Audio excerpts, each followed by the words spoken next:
Le cinéma d'animation a toujours été en 2D. Le Roi Lion, Blanche-Neige, Scooby-Doo, encore les Tom et Jerry. Et puis un jour en 1995, une bombe est lancée. La bombe Toy Story est lâchée et elle a changé le cinéma d'animation à tout jamais. Après ça, si on compte pas les productions japonaises, 80% des films d'animation 3D qui sont sortis ont repris la recette de Toy Story. Et on nous a servi la même soupe pendant des décennies jusqu'au 14 décembre 2018. Une deuxième bombe est lâchée. Même si 2 ans avant, il y a une autre bombe au Bataclan. Et cette bombe, c'est Spider-Man Into the Spider-Verse. Spider-Man c'est trop le GOAT. Et la blonde je sais c'est God. Le style visuel est trop beau. Le speeder blanc c'est un clodo. Regarde les scènes d'action. Le travail de réalisation. Abonne-toi à Scooby. C'est mieux que Netflix. Spider-Man, Spider-Man, Spider-Man. Ce film qui était un hybride a été adoré par la critique et a remporté tous les awards. Meilleur film d'animation, meilleur long métrage animé, meilleur montage, environnement spé... Bon, il y a tout ça.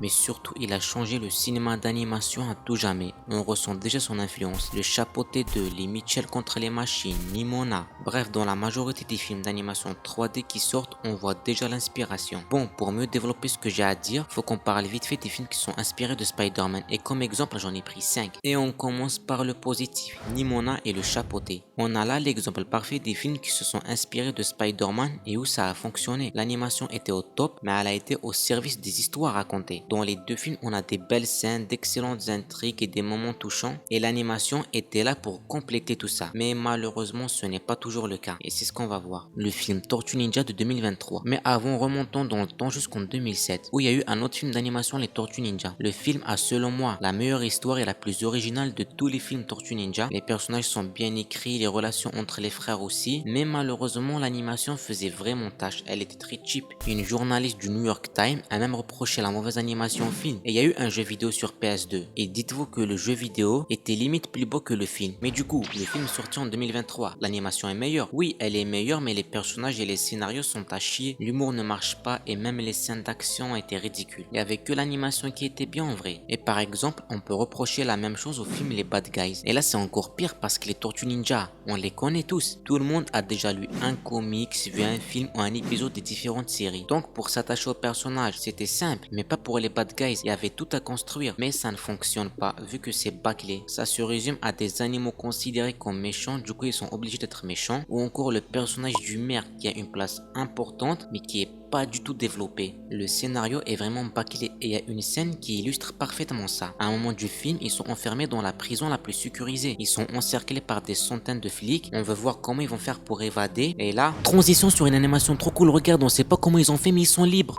Le film se sert de l'animation pour bâcler son histoire. Et contrairement aux deux premiers, là c'est l'histoire qui sert l'animation et non l'inverse. Il y a un film où c'est encore plus flagrant et là où ça devient ridicule, c'est les Mitchell contre les machines. Ce film est insupportable et très hyperactif. Il y a de l'animation, des effets de partout et c'est fait juste pour cacher la pauvreté scénaristique. L'intrigue, c'est le robot qui nous remplace. Les moments touchants, c'est le daron boomer qui comprend pas sa fait geek. Et l'humour, c'est le daron qui commence à comprendre la technologie, mais en fait pas trop. Ouais, en gros, c'est la vidéo de Cyprien sur les vieux et la technologie. Oulala, je capte mal la Wi-Fi. Les studios espéraient sûrement cacher ce vide scénaristique avec l'animation, qui sert de poudre au nez, mais ça ne marche même pas, parce que malgré ça, on se fait chier dans ce putain de film. Au festival d'Annecy, des journalistes ont posé des questions à plusieurs personnes du milieu, comme des scénaristes, des réalisateurs, etc. Et ils avaient tous la même crainte que maintenant ça devient juste une recette à copier bêtement. Et ça nous sert d'excellente transition parce que maintenant on va voir pourquoi je parle dans le titre de détruire le cinéma d'animation.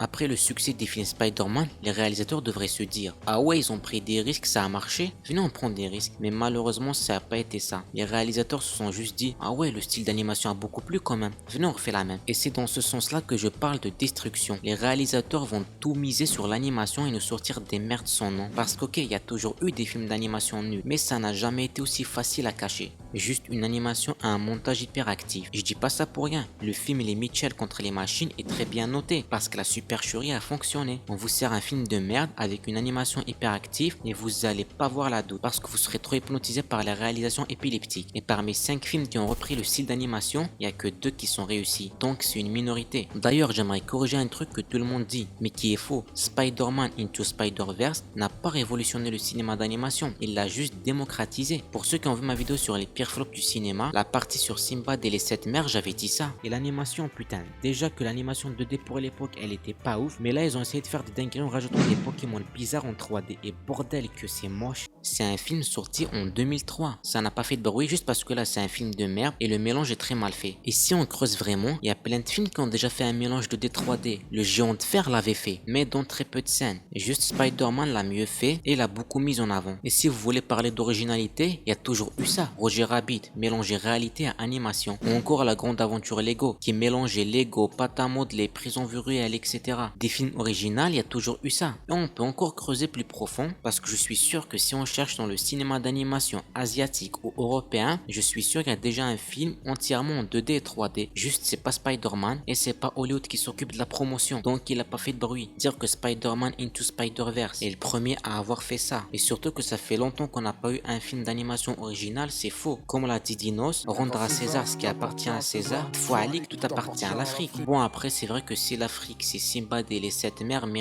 donc oui, faut pas nier que Spider-Man Into Spider-Verse est quand même original. Il a tenté ce mélange durant tout le film. Il a démocratisé ce style. Et ça a poussé les autres studios à faire de meilleures animations pour être au niveau. C'est sûr, mais faut pas non plus lui attribuer des mérites qu'il n'a pas. Bref, espérons que les autres réalisateurs vont pas copier bêtement la recette, mais plutôt essayer des nouvelles. Bref, la vidéo est déjà finie. Dites-moi ce que vous en pensez en commentaire. Mais surtout n'oubliez pas de liker, de partager et de vous abonner. Moi je vous dis à plus. Abonne-toi à Scoofix, c'est beaucoup mieux que Netflix. Viens donc te cultiver, tu seras beau et musclé. Laisse-toi donc tenter et viens vite t'abonner. On accepte même les gros nez.